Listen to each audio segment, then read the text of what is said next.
Terminé par la libération dimanche des 3 premières otages israéliennes, Doron, Romi, Emily, ont enduré 471 jours de captivité dans des conditions éprouvantes sous la domination du Hamas. Déplacées entre un appartement surveillé à Gaza, des tunnels privés de lumière, elles auraient été utilisées, c'est ce qu'elles ont dit hier, comme bouclier humain. Alors pour analyser plus largement cette actualité, pour essayer de comprendre aussi les rouages de ce conflit entre Israël et le Hamas, nous avons le plaisir d'accueillir Mickaël Prazan, réalisateur et écrivain, auteur du livre La vérité sur le Hamas et ses idiots utiles, publié très récemment aux éditions de l'Observatoire. Bonjour Mickaël. Bonjour Elena. Merci beaucoup d'être avec nous. Alors c'est un livre que vous découpez, si je puis dire, en deux parties. D'abord en vous focalisant sur l'histoire du Hamas, mais pas seulement, puisque vous revenez aussi sur l'origine d'autres groupes terroristes palestiniens et vous partagez votre expérience de terrain, puisque vous étiez à Gaza en 2010, où vous avez pu rencontrer de nombreuses personnalités du Hamas et du djihad islamique.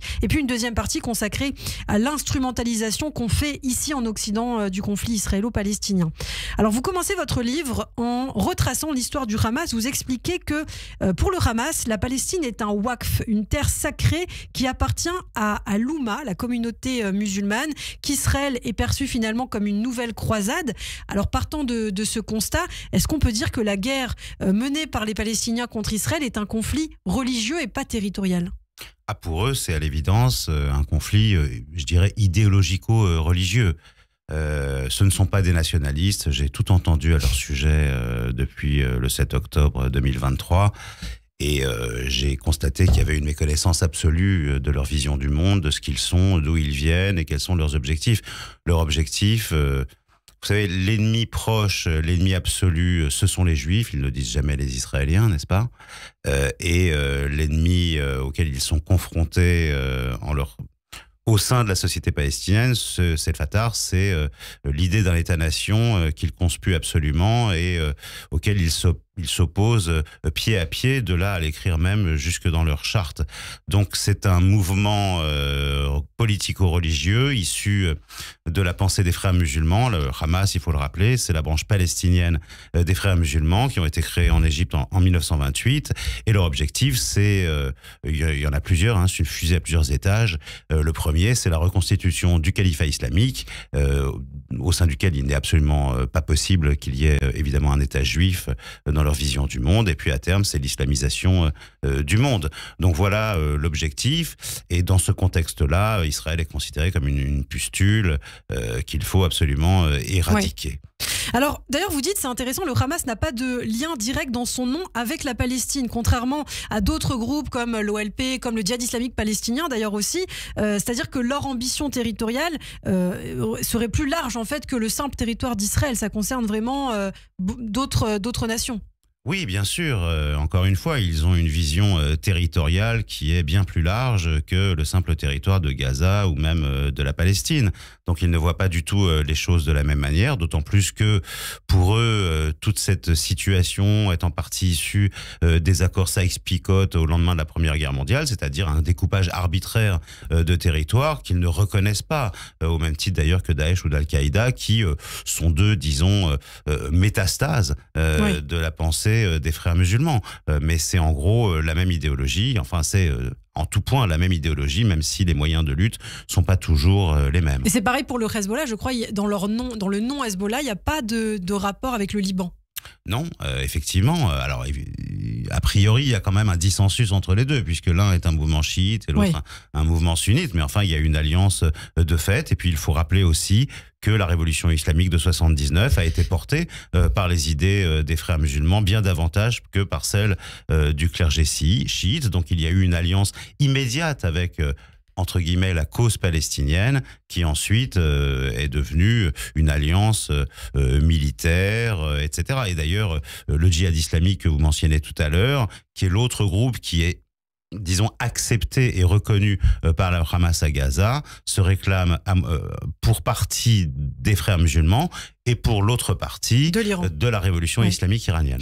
Alors vous parlez des frères musulmans et c'est vrai que c'est très, très important pour essayer de comprendre aussi le Hamas, pour essayer de comprendre l'origine de la radicalisation des Palestiniens. Vous écrivez: massivement influencé par le Parti national-socialiste allemand, la structure pyramidale des frères musulmans est calquée sur les ligues fascistes de l'entre-deux-guerres. Les frères musulmans se sont inspirés en fait des nazis. Oui, Hassan al-Banna, le fondateur des Frères musulmans en Égypte, a été en partie financé par le parti nazi. Pendant la guerre, il a été un espion au service des nazis.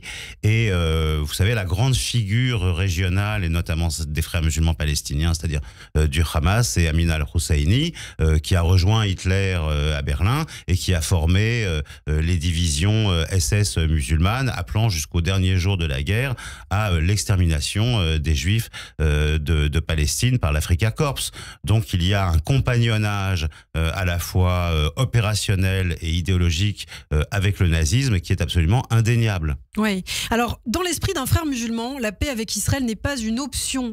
Vous dites, c'est pourquoi vous n'entendrez jamais ce mot dans la bouche d'un dirigeant du Hamas. Alors, pas de concession territoriale, mais en revanche, une trêve de plus ou moins long terme est acceptable, peut être envisagée par le Hamas. Cette stratégie des Palestiniens, c'est celle qui est utilisée en ce moment, en fait, depuis des années d'ailleurs. Il faut comprendre la pensée des frères musulmans qui s'inscrivent dans un temps long.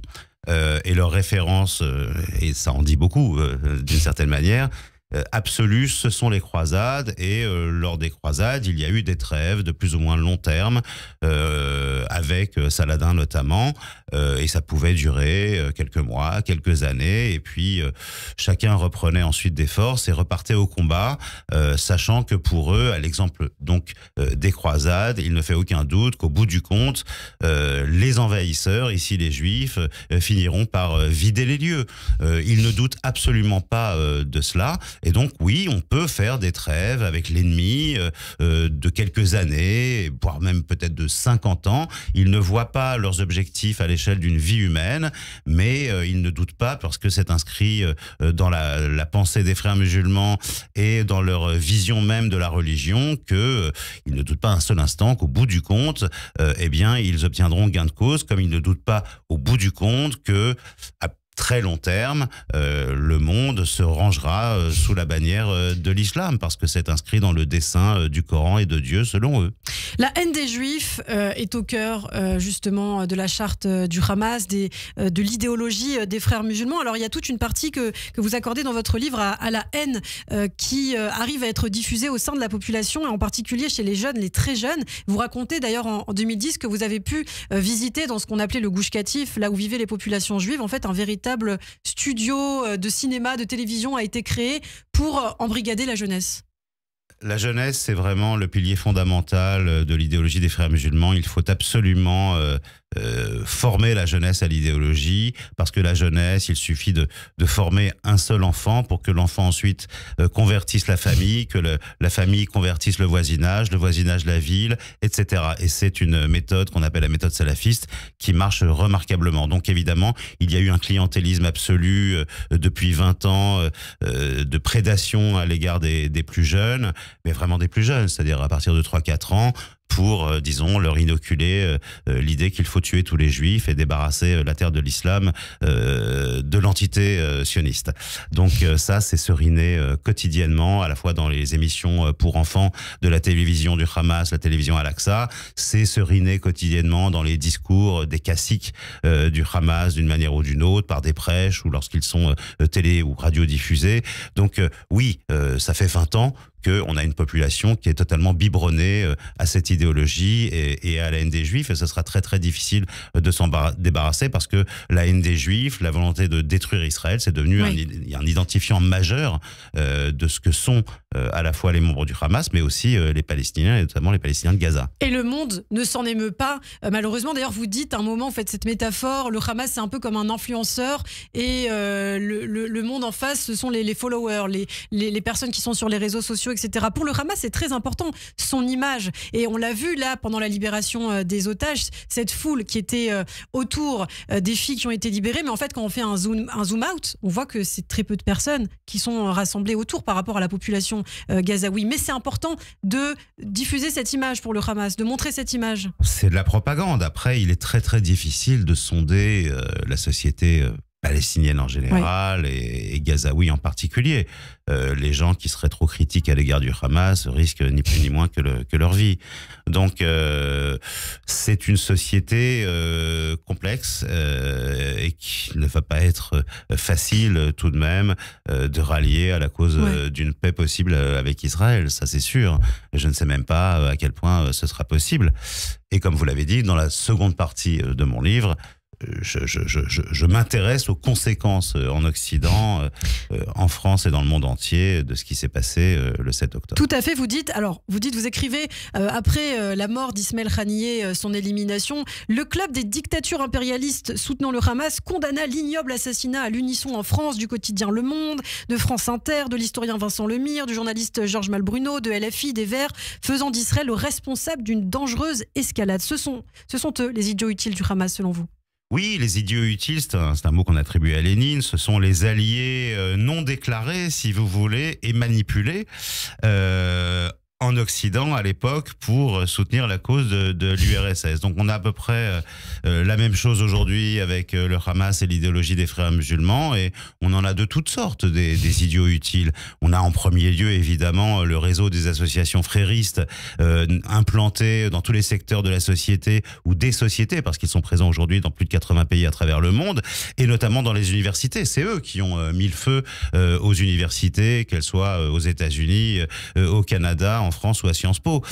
Et après, il y a d'autres idiots utiles, peut-être même un peu plus idiots, vous en citez beaucoup, qui sont l'espèce de moutonnerie estudiantine aberrante à laquelle nous avons assisté, qui reprennent en chœur les slogans du Hamas sans savoir du tout d'où ça vient. Et puis on a ensuite des alliés objectifs. Alors ça peut être des politiques, ça peut être des journaux, ça peut être des intellectuels qui vont essayer d'accréditer l'idée qu'il se passe un génocide à Gaza notamment.